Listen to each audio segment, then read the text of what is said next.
Are Uber drivers really becoming money mules? Hey everyone, my name is Chris and welcome to Real Rideshare Stories. And yeah, the big question is, with Uber now delivering packages, well, it's been actually quite a while since they've been delivering packages, but one of the things is, could Uber drivers actually become money mules in scams? And the answer is, yeah, unfortunately they could.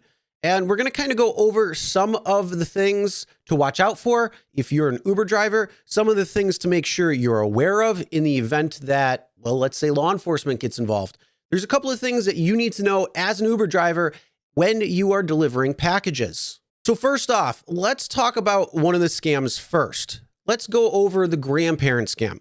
I've talked about that before, and this is where a scammer will do a deep dive into information about a particular grandparent and say that their grandchild got into a car accident or got arrested and they need money for bail or they need money for a hospital bill or something like that. And then what ends up happening is they will send somebody to collect the money.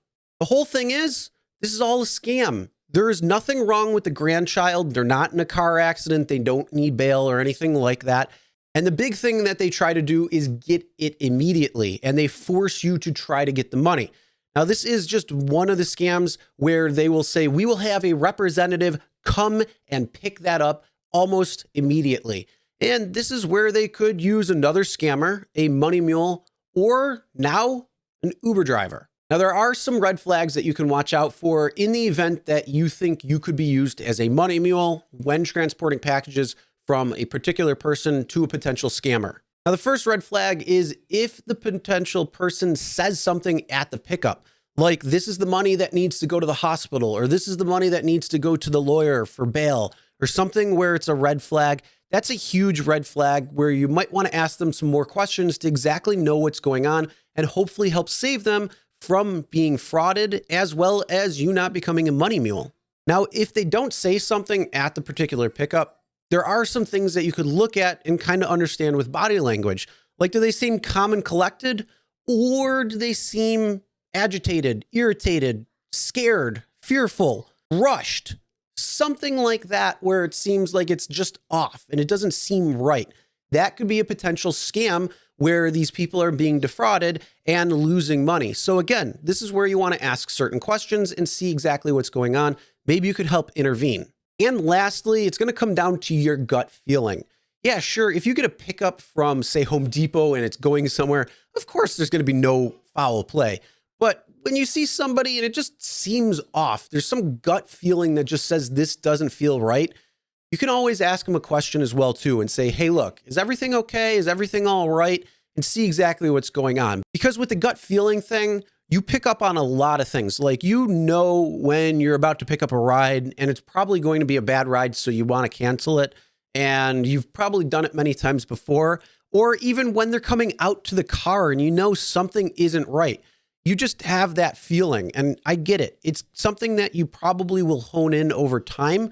But even still, with that gut feeling, you know, it's picking up on everything that's going on around. And if you have that gut feeling, just, again, ask some questions, make sure they're okay. And if everything's A-okay, then you can take it. But what happens if you take the package and all of a sudden law enforcement's right there? Now, the first thing I'm going to say when it comes to law enforcement is always be cooperative. If you put up any sort of unwillingness to cooperate, well, they could hold that against you and you could be looking at some serious issues or at least being held up. And you don't really want to. So again, always be very cooperative and be helpful as much as you can. And the first thing you really want to do besides being cooperative is let them know you're a package courier and that this was just a job, and show them the app with the pickup, the drop off, all the information that they need. Just hand it to them and say, hey, look, this is what's going on. I'll be helpful in any way I can.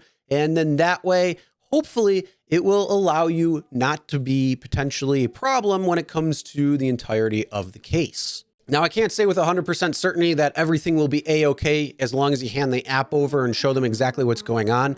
I mean, there's still the potential that there could be some problems for you. It's just a matter of being cooperative, being helpful. And in the event that you do need something, make sure you have a lawyer in the event that you may need it. Now, let's be real. The vast majority of these pickup and drop-offs are going to run without any sort of problem whatsoever. The problem is scammers are always looking for new ways to be able to fly under the radar. And this is a new opportunity for them to use that type of service to fly under the radar.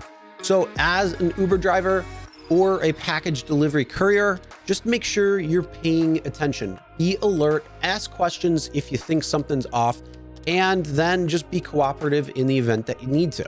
All right, that's the end of the video. Sound off in the comments your thoughts. Make sure to subscribe, ring the bell for notifications so you'll be notified when new videos come out. And as always, never drink and drive. Always tip your drivers, delivery drivers, and your shoppers. We'll see you in the next one.